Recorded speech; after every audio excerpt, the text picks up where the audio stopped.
So today we'll do this anesthesia and obesity. Okay, so obese patients we get very commonly, right, in our anesthesia practice. Anywhere it can be like for any surgery. So not necessarily bariatric surgery. We get obese patients for obstetric surgery, gynec surgery, orthopedic surgeries, right?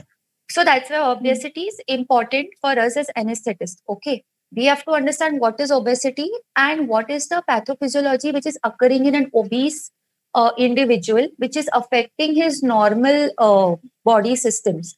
Okay, and accordingly, how we can modify our anesthesia approach. Okay, so what is obesity? Obesity is what abnormal amount of adipose tissue, extreme high amount of adipose tissue in the body as compared to the lean muscle mass. All right. So, what is obesity? It is a definition which says that there is abnormally high amount of adipose tissue. So when you compare it with compared with lean muscle mass, right? So this is the definition of obesity. All right, and it increases morbidity of the patient and mortality of the patient. So now obesity, we have a parameter, right? BMI, with which we can classify an obese person. So BMI stands for body mass index. Yes, BMI stands for body mass index. And what is the formula of BMI? Weight in kg divided by height in centimeter square, 1 meter square. Height in meter square. Okay. Square. Weight in kg upon height in meter square. This is the most common parameter which is used for classifying obesity or defining obesity. All right. So now we'll understand what are the different BMIs and how we can classify the obese person. So first we have what is underweight, normal weight, overweight. Then you have obese class 1, class 2, class 3. Okay. And then you have what is known as super obese. This is clearly visible, right? Yes. Okay. So these are the classes of obesity. So we know that normal BMI is how much? Any idea? Correct? 18.5 to 24.9 is the normal BMI. So a person less than 18.5 BMI is called underweight. More than 24.9 up to more than 24.9. So that is coming to 25, right? 25 to 29.9 is overweight. Then you have 30, right? After 29 comes 30, right? So 30 to 34.9 is obese class 1. Then from 35 to 39.9 is obese class 2. 40 to 49.9. Okay, this is taking 10. Okay, so these are all a difference of 5 plus 5 plus 5 plus 5. Here it becomes plus 10. Okay, so 40 to 49.9 is obesity class grade 3. And then more than 50, a BMI more than 50 is called super obese. Okay, so is this part is clear? It's very simple. We had learned it in PSM also, right? Now we'll understand what is metabolic syndrome, also known as syndrome X. You must have heard before also this term, metabolic syndrome.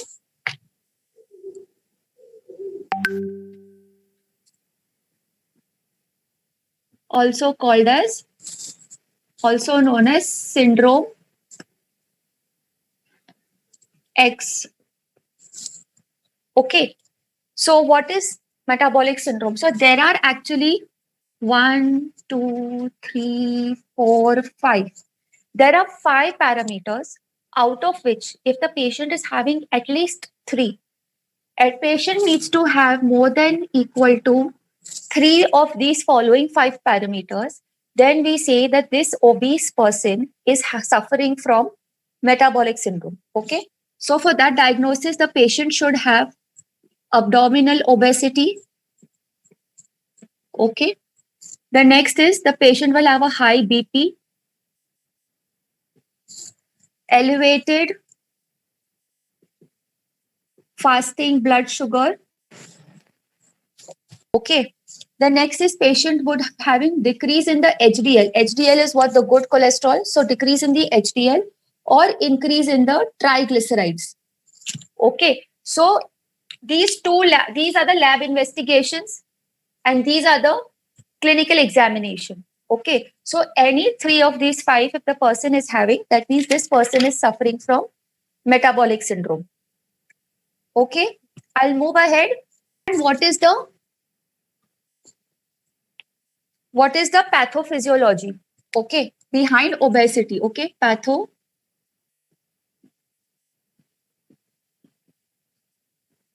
What is the pathophysiology? So when will a person have weight gain?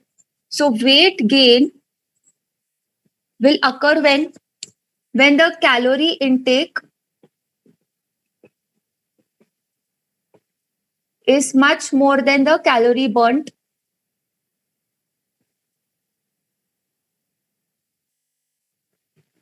Correct? If you take in more calories and you burn less calories, there will be weight gain. This weight gain will be in the form of what? The fat, right? This fat is stored in which form? It's stored in the form of triglycerides. Okay. So fat is stored in the form of triglycerides. Where? In the adipocytes. Okay. Adipocytes form the adipose tissue, right? Now, these adipocytes up to a BMI, so this is important, up to BMI 40. Okay. Up to a BMI 40, the adipocytes, they will increase in size. All right. So what happens is adipocytes, they get filled with triglyceride and its size goes on increasing. Okay.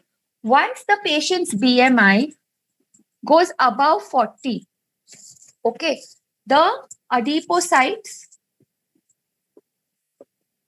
number increases. You understand? So here the number of adipocytes are fixed.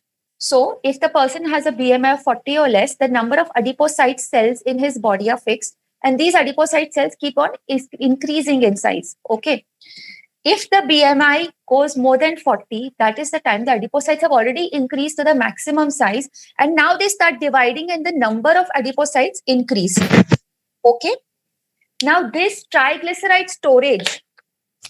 Okay. Storage of triglycerides. Okay. It is controlled by an enzyme, lipoprotein lipase. Okay. So the storage of the triglycerides in the adipocytes is going to be regulated by the enzyme lipoprotein lipase. So far simple, very clear. Yeah. Yes. Yes. Okay. It's very easy. Okay. Now, male pattern fat collection and female. Okay. So abdominal obesity. So if there's abdominal fat collection, okay, and then there is one fat collection which is going to be occurring in the hips, buttocks region.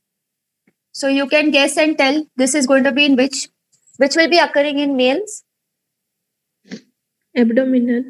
Yes. So this is more commonly seen in males. This is more commonly seen in females. Okay.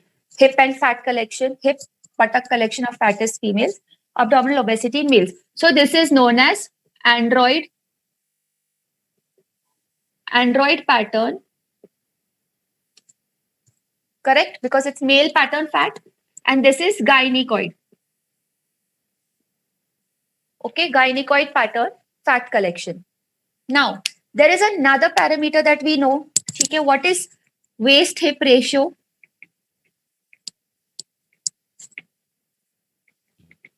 Waist hip ratio is another parameter used for defining obesity. All right, so there is waist hip ratio.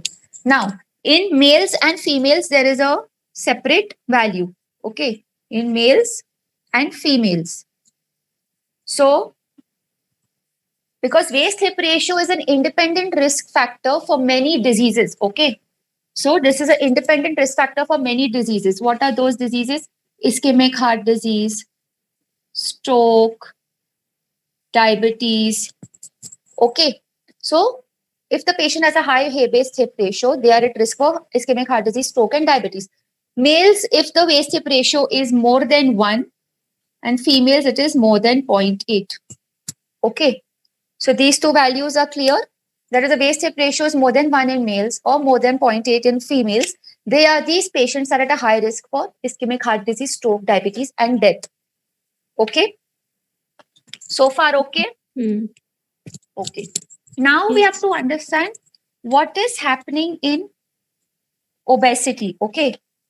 So obesity is a state of inflammation. Okay. It is a state of inflammation.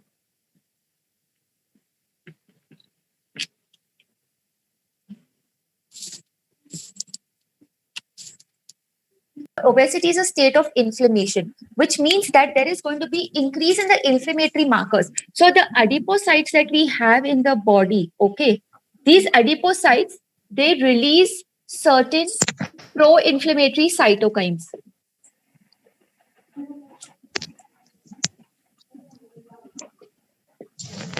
They release pro-inflammatory cytokines, which is interleukin 1, interleukin 6, and tumor necrosis factor alpha. These are the three pro-inflammatory cytokines which are going to be released by adipocytes.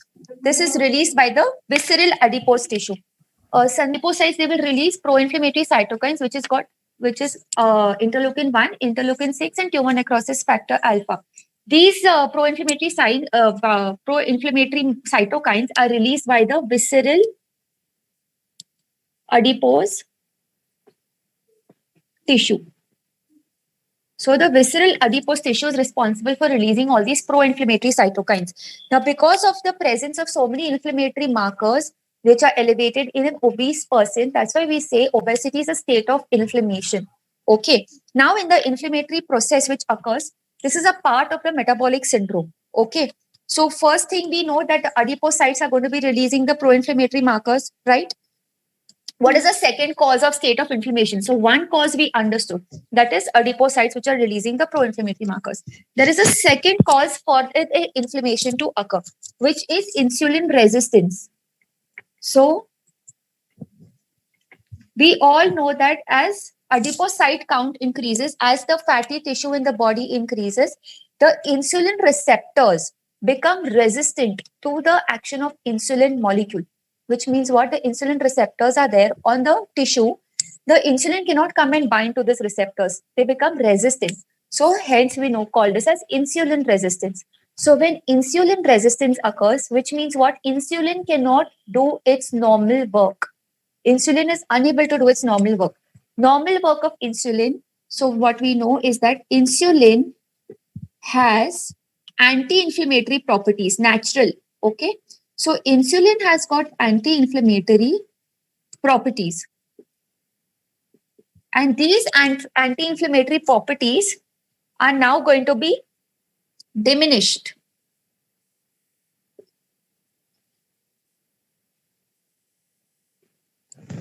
So this is the second cause why inflammation is occurring and why there is a state of inflammation. So the second cause is what? Overall, the insulin is unable to perform its function.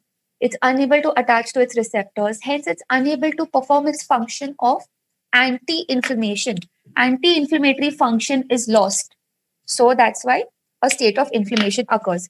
The third cause of why a state of inflammation is seen in these obese person is that because of obesity, so increase in the obesity, correct? Obesity has occurred, right? So there is increase in the oxidative stress. Why is oxidative stress increasing in the body? Because the metabolic rate is increased, right? Because of increase in the body weight, the metabolic rate has increased now because of the increase in the adipose tissue. This promotes inflammation. So there are three causes why we say, there are three reasons why we say obesity is a state of inflammation. First cause is adipocytes are releasing pro-inflammatory cytokines, interleukin 1, 6, and tumor necrosis factor alpha. Pro-inflammatory cytokines cause inflammation.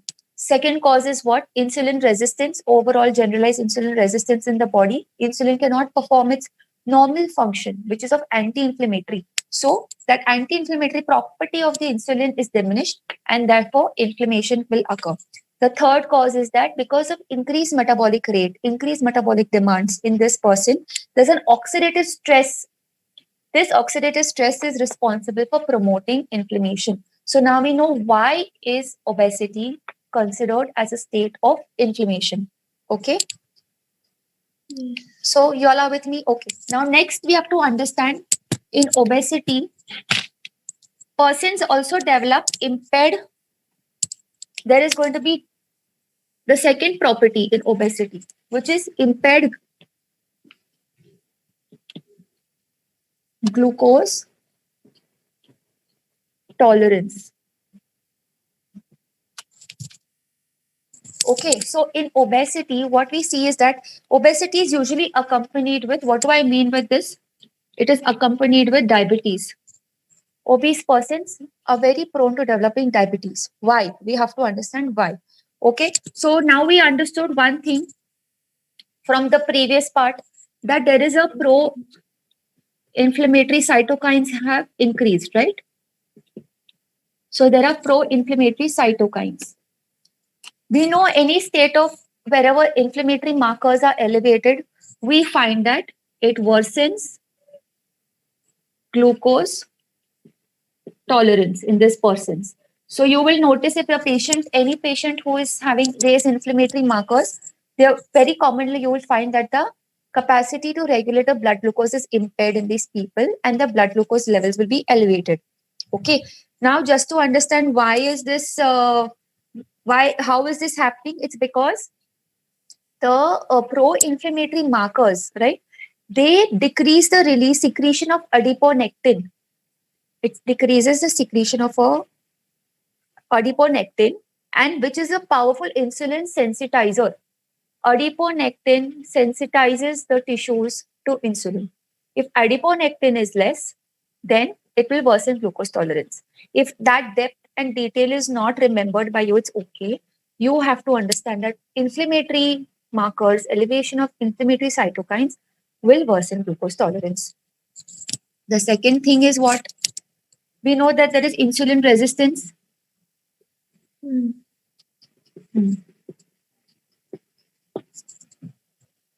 Insulin resistance is responsible for impairment in the glucose tolerance. Okay, it worsens the glucose tolerance. The third thing, if this person, his weight keeps on increasing. Okay, it increases. So fat will go and deposit in every possible part of the body. At one point, so what happens initially when insulin resistance occurs? It's in the initial phases of obesity, right? Insulin resistance has occurred. To overcome that resistance, which means what? Insulin is unable to attach to its receptors. Sugar, glucose is unable to enter the muscles, right? Because the receptors are not sensing the insulin. So that will cause a signal to the pancreas and it will tell the pancreas increase insulin. So initially, what happens? That is the initial phase. So the message will go to the pancreas. Pancreas will start overworking. Okay. At one point, the pancreas might get exhausted, and that is when, the insulin secretion decreases. This occurs in diabetes. This is the method how diabetes develops. Now, what happens in these people? Also, the same thing occurs, right? But there are after reaching a particular stage of obesity, there is infiltration of adipose fat infiltration into the pancreas. Okay, so what starts occurring is infiltration of fat into the pancreas. So resultant, what we will get? Decrease in the insulin. So I'm not saying that this will be seen immediately. I'm not saying that this will be seen in your obese class 1, class 2. It might be seen in very long standing obesity, and really super obese patients wherein their pancreas are also now infiltrated with adipose tissue to such an extent that pancreas is not able to do its normal work, and therefore the insulin levels fall. So this is the cause why impaired glucose tolerance occurs, and that is why this is also part of the metabolic syndrome. Okay, what we had understood before. So this part is understood. There is a state of inflammation and there is a state of elevated blood sugars, and why that occurs we have now understood. Now, what are the diseases associated with obesity? So, obesity doesn't come on its own, all right? It will come with many other problems. So, we'll understand.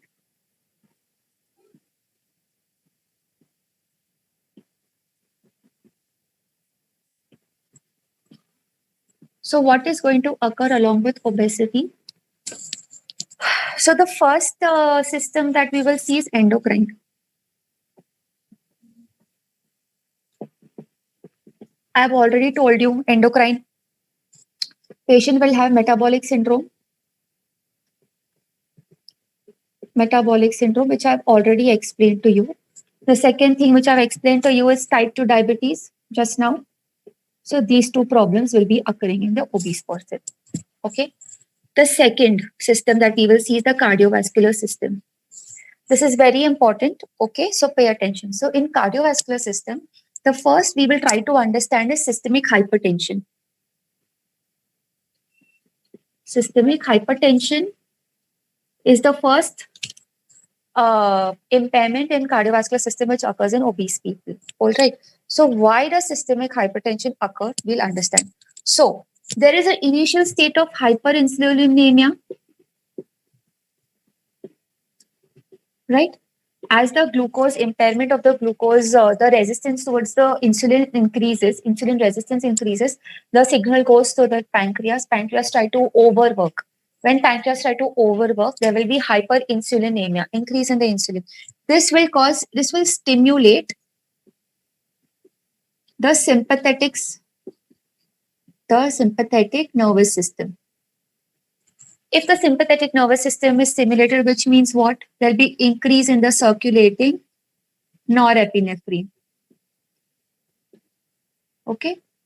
Because, correct, norepinephrine is a part of the sympathetic system, right? So this norepinephrine will be released. Over-release of norepinephrine will cause what? It has got a direct vasopressor action on the blood vessel. So it's a direct vasopressor property also. Plus, it increases the renal absorption of sodium. So it increases the sodium retention in the kidneys. So this will cause, in general, it will cause hypervolemia, increase in the circulating blood volume. You will get hypervolemia. So this hypervolemia and this direct vasopressor action is responsible for increasing the BP. Another cause for increasing the BP. Now, because of elevated insulin levels in the circulation, so that will go and stimulate the adipocyte. So it stimulates the adipocytes, and we have lot of adipocytes in the obese person, right? So all these adipocytes will now release angiotensinogen. Familiar with this term? Angiotensinogen will be released. Angiotensinogen will go and cause the stimulation of the RAAS, which means what? Renin-angiotensin-aldosterone system. The renin-angiotensin-aldosterone system will get activated. That pathway will get activated. So what will that pathway cause? This RAS pathway is going to cause increase in the absorption of sodium. So there are two ways by which sodium absorption is being increased. One is because of the sympathetic stimulation and one is because of the RAS pathway. All right. Now another cause why BP is increasing. So now we know there are pro-inflammatory cytokines. I hope this is visible. It's becoming smaller and smaller.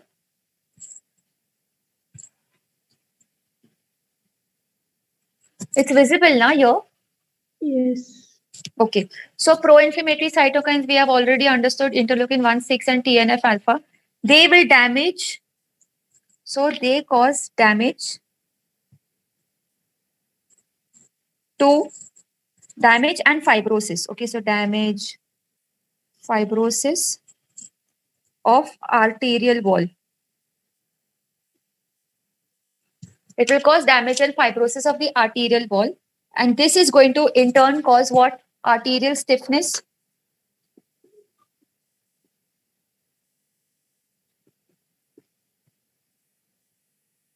It's going to cause arterial stiffness. Okay. So now you have to understand what are the causes of increase in the BP, systemic hypertension. Okay. First cause of systemic hypertension was this vasopressor action because of the sympathetic stimulation. Sympathetic stimulation, norepinephrine release. Norepinephrine release is going to cause vasopressor action on the blood vessels and cause the blood vessels to the pressure effect, right? It decreases the internal diameter of the blood vessel. Another cause, this norepinephrine will act upon the kidneys and cause increased retention of sodium. So retention of sodium is now going to give you hypervolemia. There's a hypervolemia is one of the reasons. The direct vasopressor action is one of the reasons. The other reason is because adipocytes are stimulated. They release angiotensinogen, stimulation of the renin angiotensin aldosterone system, and which is going to cause increase in the renal absorption of sodium and ultimately hypervolemia. So we are back to hypervolemia. So there are two factors causing hypervolemia. Now the third cause. The third cause is going to be arterial stiffness. Okay, arterial stiffness occurring because of the cytokines, because of the pro-inflammatory cytokines which cause the fibrosis and damage of the arterial walls, and therefore there is going to be arterial stiffness. So far all clear why hypertension is occurring in these patients? Yes. Yes, okay. So now we'll understand further, okay? In the cardiovascular system only.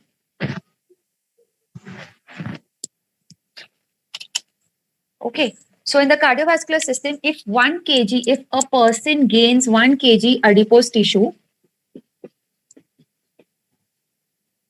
okay, how much of the cardiac output will increase of this person? So it increases cardiac output by 100 ml per minute. Okay, if a person's body weight, if his fat increases by 1 kg weight gain, it's going to increase his cardiac output by 100 ml per minute. Okay, if the person does 1 kg weight loss, if a person loses 1 kg of adipose tissue in his body, his systolic BP will fall by 1 mmHg and his diastolic BP will come down by 2 mmHg. So, what is understood that weight loss is beneficial? It will help to decrease your BP, decreases the systolic BP by 1 mmHg and diastolic by 2 every 1 kg of weight loss. Now, if the hypertension goes uncontrolled, okay, there are times when some people have uncontrolled hypertension.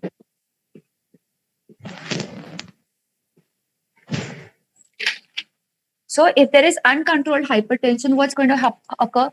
The strain on the left ventricle will increase, left ventricle work will increase, right? So it's going to cause mixed, eccentric, and concentric left ventricular hypertrophy. All right. Left ventricular hypertrophy will occur, then what will happen? Ultimately, the left ventricle, the work has increased. Ultimately, it will go towards left-sided heart failure. Ultimately, this person will go towards left-sided heart failure. Left-sided heart failure will cause what? Back pressure changes. Back pressure changes will lead to pulmonary hypertension. Okay. Is this okay? Is this flow understood? Yes. Yes. Okay. Now we'll go towards coronary artery disease. Okay. So I just erase this because we have less space over here. So among the disease which are affecting a obese person, another disease which is affecting them is the coronary artery disease.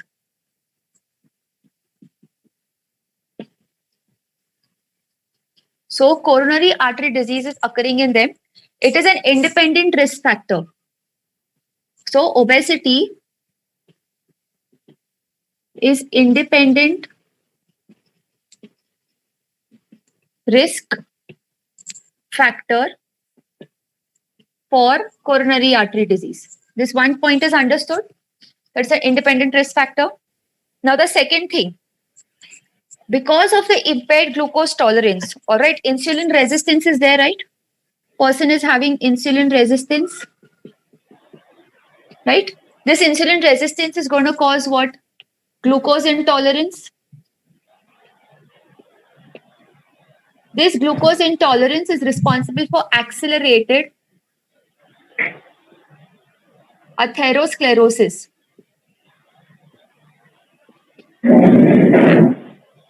There's some sound coming in the background. So it will cause accelerated atherosclerosis. This accelerated atherosclerosis is responsible for coronary artery disease. All right. So this is responsible for coronary artery disease. The most common, if there is a young patient, young who is obese, they are very prone for single vessel, means a single coronary artery disease. Single vessel coronary artery disease means only one coronary artery gets affected. And so most commonly affected is the right coronary artery. Okay, the RCA, right coronary artery, is the most common single coronary artery disease. Okay, so this is done with the coronary artery disease. So far, okay? Yes. Okay, now we'll understand heart failure. These persons, so what we understood first, they were prone for hypertension, systemic hypertension. Second, they are prone for coronary artery disease. Now, third, we'll understand that they are prone for what? Heart failure.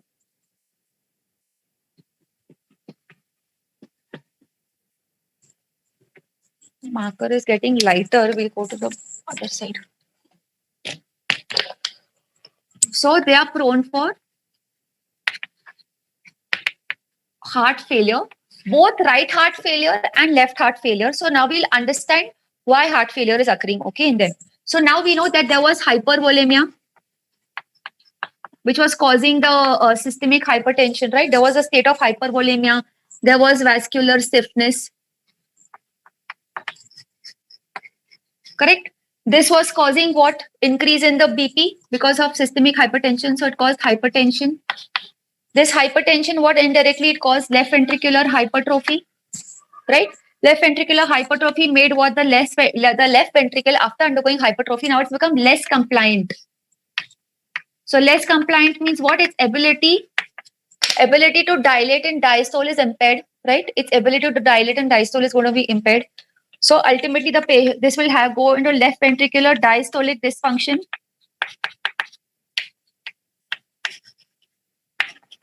Okay. Patient will develop left ventricle diastolic dysfunction, which means what? Inadequate filling in diastole. Okay. Following which the patient would also develop left ventricular systolic dysfunction. Which means what? Now what has happened is because of the left ventricle has initially become very hypertrophied, all right? Ultimately, its walls weaken, okay? Once the walls weaken, now it's unable to contract well in systole. Systolic function is impaired, okay? Ejection fraction is impaired. So this means what? Now the person has gone towards left ventricle failure. So this is how we get left ventricular failure, and this is how heart failure occurs in the obese person. So what has happened is left ventricle has already failed because of hypertension. Left atrium is also gone now. Pulmonary veins, lungs, right? So the lungs also, there's congestion, pulmonary congestion, ultimately reflects on the right ventricle. The right ventricle also has failed, and gradually the right atrium. So how we get left heart failure progressing to pulmonary congestion, right heart failure. All right, that is because of the back pressure changes.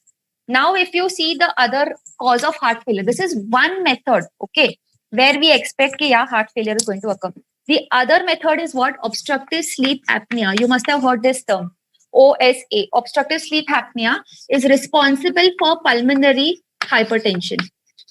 This pulmonary hypertension is then responsible for right ventricular failure. Obviously, because this pulmonary hypertension, the pressures in the pulmonary system are so high, then the force against which the right ventricle has to empty is much more. So right ventricle will get overworked. Ultimately, right ventricular hypertrophy, right ventricular failure. So that is how right side also fails. Okay. Then another cause of heart failure is what? There's something known as cardiac steatosis.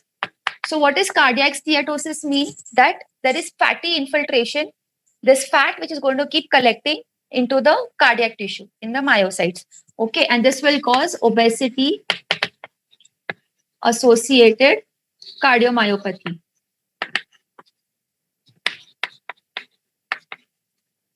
So the three causes of heart failure are understood in a patient with obesity. Then we'll move to the respiratory. Yes. Okay. So now we'll go towards,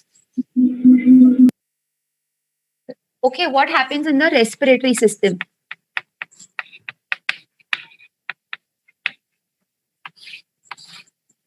Okay. So first thing, what is going to happen? Your lung volumes. Your lung volumes are going to be affected. So there is a lot of fat in the upper airway, in the thorax, in the abdomen of this person, right? So all this fat deposition is going to affect the movement of the diaphragm. Especially when this obese person is supine, the diaphragm movement is going to be impaired even more, all right, because of the heaviness of the abdomen, of the thorax. So because of this, the diaphragmatic movement is affected. So what does it mean? That there'll be decrease in the functional residual capacity.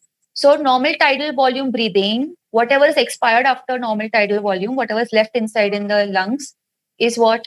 That is functional residual capacity. So that has decreased, all right. Additionally, decrease in the expiratory reserve volume. So what is left inside? Functional residual capacity means what? If you remember this thing, okay. So if this tidal volume, once the tidal volume is exhaled out, whatever is left inside, this is the FRC.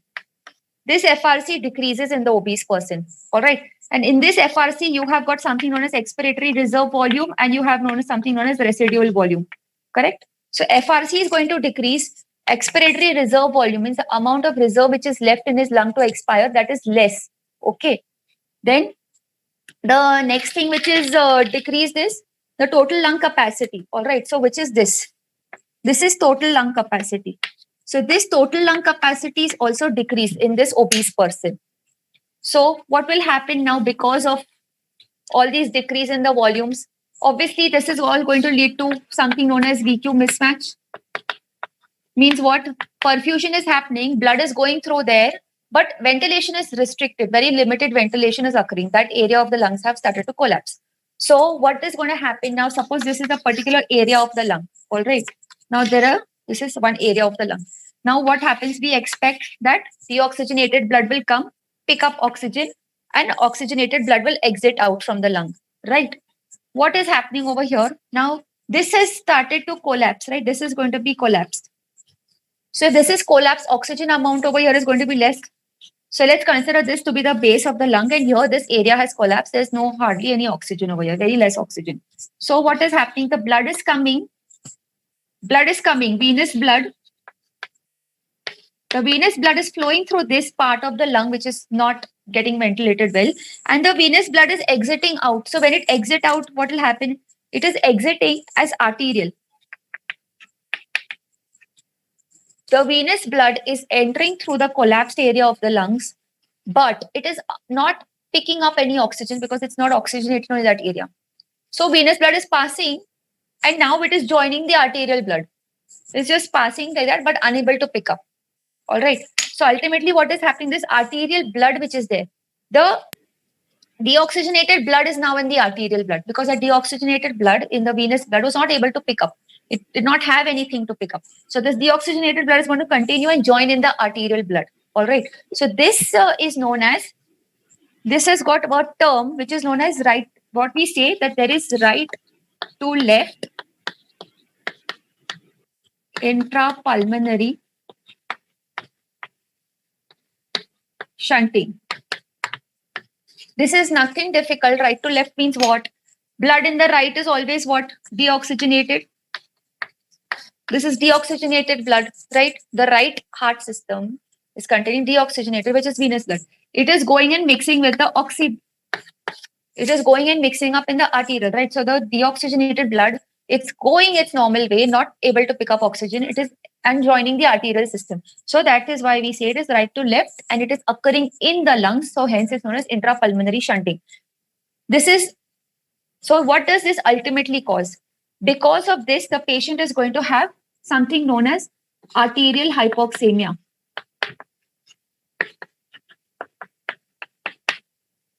Okay. So the blood which is leaving the lungs will be carrying less amount of oxygen. Less amount of oxygen will be carried in the blood which is leaving the lungs. Therefore, it's known as arterial hypoxemia means what? Decrease in the PaO2. So these obese people, you will find that the arterial blood ABG, the PaO2 is less. Is this understood why PaO2 will be less in obese? Yes. Okay. Now, obese, we also had learned something which is known as the closing volume, right? At where the volume at which the smaller airways will start to collapse. So, it is the closing volume. The closing volume. So, if we remember this, okay, so if we say that this much is the reserve means what? Whatever cannot be removed out from the lungs, right? So, if you remember from respiratory physio, which we had done, so normal people, the closing of the airway is occurring over here, very close to the reserve. So as soon as the reserve is reached, patient forceful expiration he does, and by the time he reaches the reserve, the airway close, which occurs in normal person who is not obese. But the person is obese and he is doing forceful expiration, so it will close very away. It will start closing early. All right, it closes early. It might even close over here. Even normal expiration or slight post expiration will cause the airway to close. So that means what I'm trying to say, the closing volume might go more than the FRC also. What I'm trying to say, closing volume might go more than FRC. So FRC is what? All this is FRC, right? Anything that is left, anything that is left after normal expiration in the lung is FRC. So if I'm saying closing volume is more than FRC, means more than this value, which means it is closing somewhere here. Normal expiration only, airway is closing. So that is what I'm trying to tell, that closing volume is more than FRC in obese person. Okay. Now, what is the implications of this?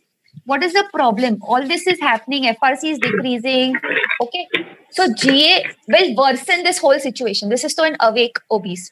GA will worsen the whole situation. So decrease in the FRC, which is there, it occurs in all people under GA. Okay. If obese, not obese, it happens. Decrease in the FRC is 50% in obese under GA. Okay. But it is 20% in normal patient under G. You can understand the difference. FRC is decreasing so much in a person who is obese. 50% decrease in the functional residual capacity. Okay. Whereas it's only 20% in a normal person. Okay. So why? Because now what is happening? FRC has become less, which means what? That oxygen reserve has become less. Because so much area of the lung has collapsed, FRC is gone. There's no oxygen reserve, right? So patient will have early desaturation. So he will desaturate very early. As soon as you start the induction, the patient, once you go towards handling the airway, he will start desaturating. So early desaturation during apnea. Okay. There is no very less reserves. The second cause of this, okay, the patient will be having early desaturation is why? Because obese person has got high metabolic rate. Okay, so there's a high metabolic rate in obese. High metabolism means what? More oxygen is consumed per minute. More oxygen consumption means what? Already oxygen reserves are less. Consumption is more. So that's why that also will cause early desaturation. Is it understood? There are two causes for early desaturation. One is because of decrease in the FRC, and the second is because of increased metabolic demands of the obese person, which requires more oxygen. Requirement is increased per minute. So these two cause increased utilization of oxygen, decreased availability of oxygen reserves is the cause of early desaturation. Okay, in the apnea phase. Is this clear, this part? Yes. Okay. Now we'll understand the work of breathing. Okay. So work of breathing is also going to be increased now because you know they have got increased metabolic demands, right? Their BMI is more. Means what? Metabolic demand is more. Right? The metabolic demand is more, which means what? O2 consumption is more. CO2 production is more. Therefore, even because metabolism has increased. Hello, you can hear me? Okay. So you understood that, see, the increase in the BMI will cause increase in the metabolic demands of this obese individual, right? So which is going to cause increase in the oxygen consumption and increase in the CO2 production. So to meet these demands, this person is going to increase the work of he will try to increase the minute ventilation. You are able to hear now? No, yes, ma'am. So the minute ventilation will increase, which will ultimately cause what? Increase in the work of breathing.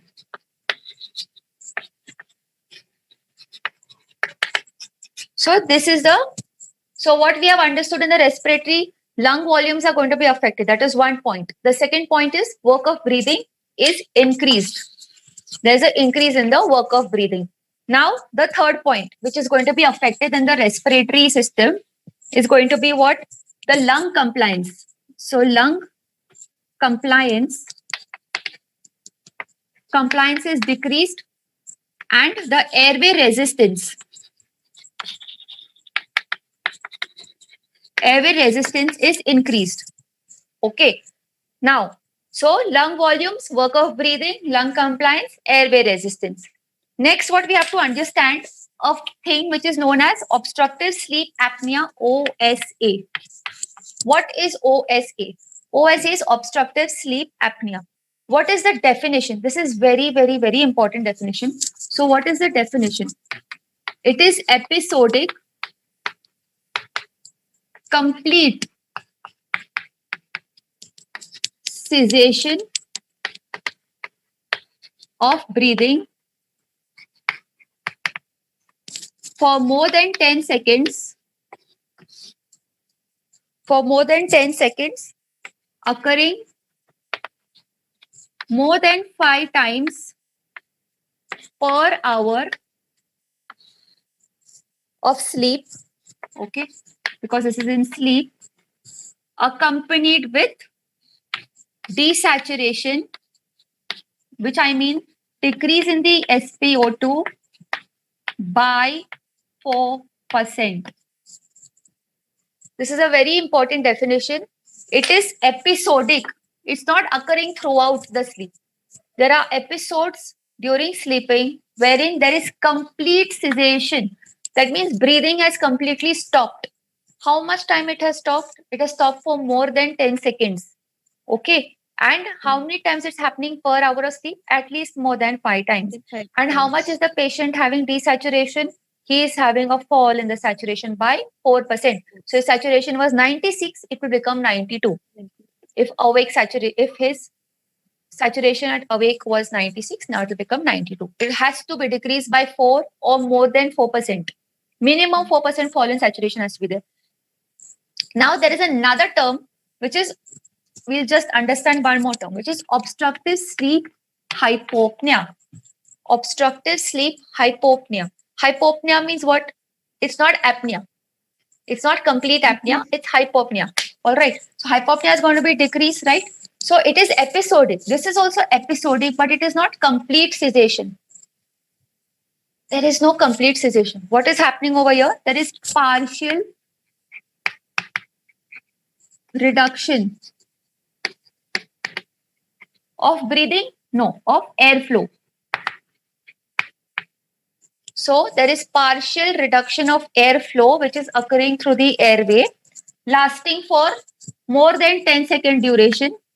Same, more than 10 seconds, occurring for more than 15 times, not 5, more than 15 times in 1 hour. And how much is the reduction of airflow? More than 50%. And desaturation by 4%.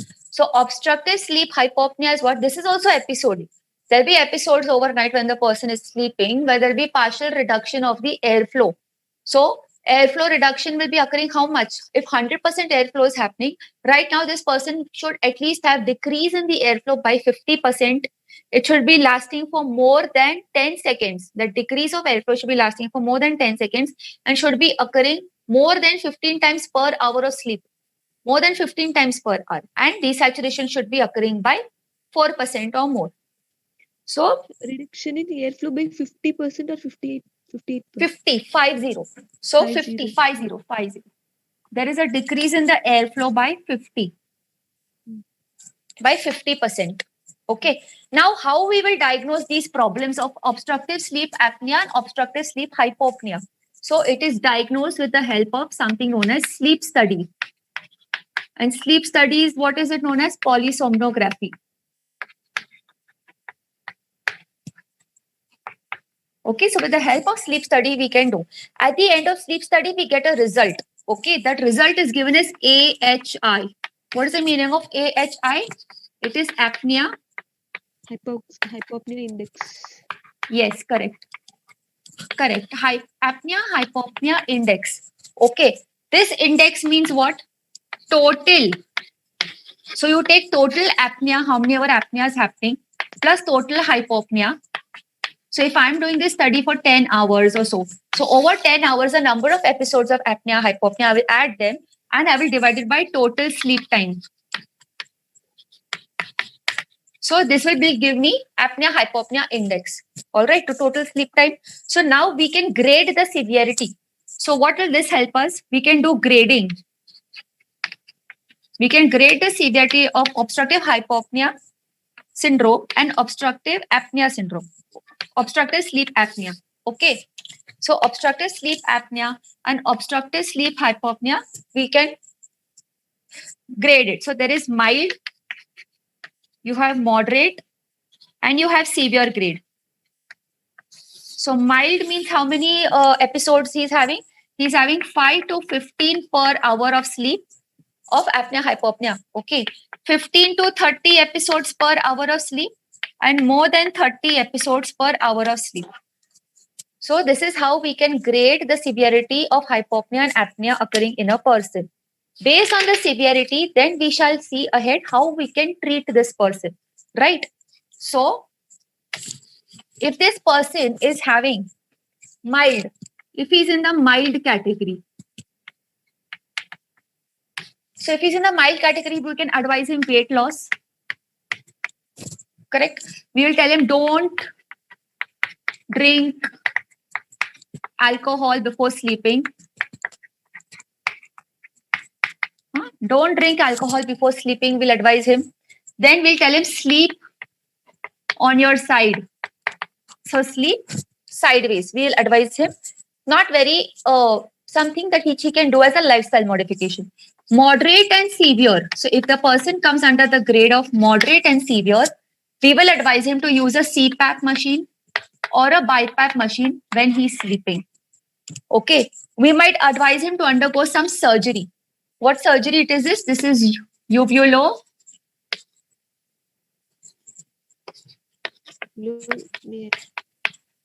palato pharyngoplasty. So we'll advise him that you undergo this surgery. It will help to build up the tone. All right. So, and the airway won't collapse when you sleep. Now, why is this airway collapsing when the person is sleeping? So there's a lot of fat accumulation in the cheek, in the soft tissues of the airway, right? There's accumulation of fat in the uvula, in the tonsil pillar, all right, in the tongue, okay, in the pharynx, lateral walls of the pharynx, there's a lot of fat collected. Now, when a normal person is sleeping, he doesn't have collapse, correct? Why? Because there are pharyngeal dilator muscles. These muscles keep the pharynx patent and open. When the obese person goes to sleep, the tone of the pharyngeal dilator muscle decreases.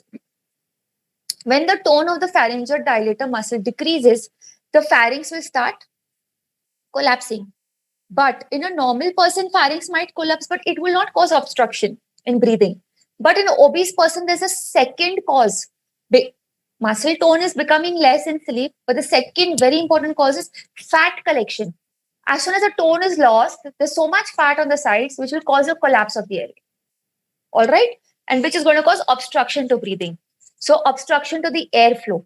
Airflow obstruction will cause what? Snoring. So when he sleeps, he will have snoring. All right? The pharynx, right? This is a transverse section, suppose, of the pharynx. What happens is there's so much of fat on the sides of the pharynx that the pharynx has now become, the anterior posterior diameters increase and the transverse diameter has become less. Correct? The transverse diameter here has become less. So it becomes more prone towards collapse. More prone towards collapse, which is going to cause turbulent airflow and which is going to cause snoring. Okay. Now, what happens in sleep apnea? So patient is having sleep apnea means he is having obstruction of, there is some period of apnea while he is sleeping, correct? This is going to cause fragmentation of his sleep. So it's called sleep fragmentation. Now, what happens in sleep apnea? The person will have a period of apnea. He is not breathing. Okay. He is not breathing, which means what? There'll be increase in the CO2 in the blood. CO2 will go and stimulate the respiratory center. So, respiratory center is stimulated. Because of which what? There will be sudden increase in the wake up. Patient will wake up suddenly and he will breathe. He will wake up, he will breathe, and he will wash out the CO2. So this waking up, sleep, wake cycle is going to cause sleep fragmentation. All right. Now, because of sleep fragmentation, you will find a very common finding in these people. They will have daytime somnolence. So they will have daytime somnolence. They will have decrease in concentration. Okay. Decrease in memory. All right.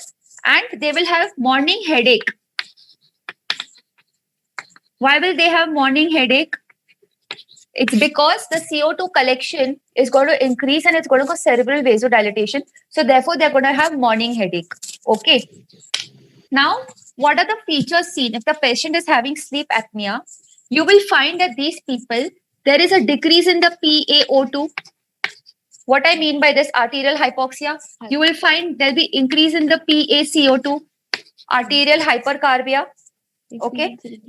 Yeah. As a response, you will have increase in the RBC, which is polycythemia. Okay, because of above two. Ultimately, what will happen? Patient develops, because of all this, patient will develop pulmonary hypertension. Because of pulmonary hypertension, what do we land up with? Right ventricular failure. So these are the features which are going to be seen in a patient who is suffering from sleep apnea. So far, it's okay? Yes, ma'am. Okay. Now we'll understand if this sleep apnea, so if there's a patient with prolonged, long-standing OSA, he goes towards something known as obesity hypoventilation syndrome. Obesity hypoventilation syndrome. Okay. Also known as, very important, any guess?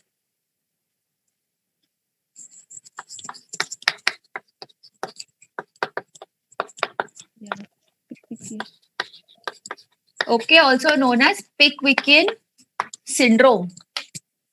Okay, so if this is going to be long standing, which means what, long term OSA patient will develop Pickwickian syndrome, this person will have now what happens is his respiratory center will stop responding to the CO2 buildup. Normally, what happens, the respiratory center is sensing and it wakes up when the CO2 levels increase. But now what happens is even at very high levels of CO2 are required to actually stimulate the respiratory center because it has become desensitized. So really high levels of CO2 are required to actually cause it to stimulate.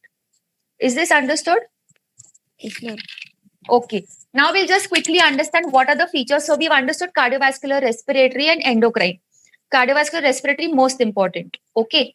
Now on the GI system. So in GI system, very quickly, what we'll find, patient will have non-alcoholic fatty liver. Patient will have fat infiltration into the liver, which is causing non-alcoholic fatty liver disease. Okay. Which can then progress to cirrhosis also. Next thing, what we can have is gallbladder disease. All right. So there'll be cholelithiasis. So this patient is prone for cholelithiasis. All right. Because of supersaturation of the bile. Okay. With cholesterol. Next, the patient in GIT is done. Next, regarding the inflammation, right? So because of the inflammation. So the immunity, how we'll understand how the immunity is affected. So these obese people, how is their immune system affected? Because of the inflammatory cytokines, they impair the work, they impair neutrophil function. What is happening? Neutrophils are not able to do their normal work because of the elevated levels of the pro-inflammatory cytokines. So wherever infection is occurring, neutrophil cannot go there, cannot migrate, cannot adhere, cannot do its work. So they are more prone for infections. Very important to remember, very prone for infections. Next, the another problem what is seen in these patients, we'll see thromboembolism. They are very prone to thromboembolism. Why are they prone to developing thromboembolism? Which I mean is DVT and pulmonary embolism. I mean DVT and pulmonary embolism. Why does this occur? Already we know patient is, what are the cause? Polycythemia. We know they have polycythemia. Polycythemia will obviously make the blood very thick and prone towards forming thrombus. All right. They have increased fibrinogen levels. The fibrinogen levels are high in these patients. They have decrease in the fibrin lysis. Okay. And they have increased intra-abdominal pressure, which facilitates venous stasis. So they have increase in the intra-abdominal pressure and immobilization, because they're so fat they cannot be mobile, right? So immobilization. So these are the causes why these patients are very prone to thromboembolism. Okay. So this is one we have understood.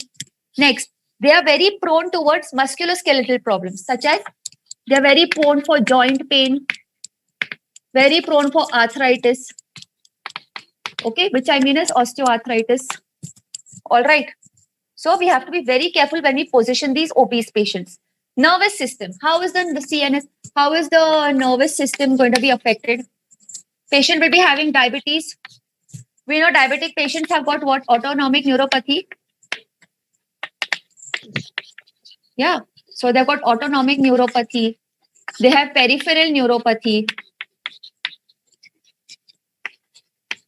So these patients also will be having these problems. So peripheral neuropathy means what? There will be tingling, numbness, correct? Autonomic neuropathy means what? The patient can have gastroparesis, right? There will be autonomic responses will be sluggish. All right. So this is done. This now we know that what are the coexisting conditions with a person who is obese.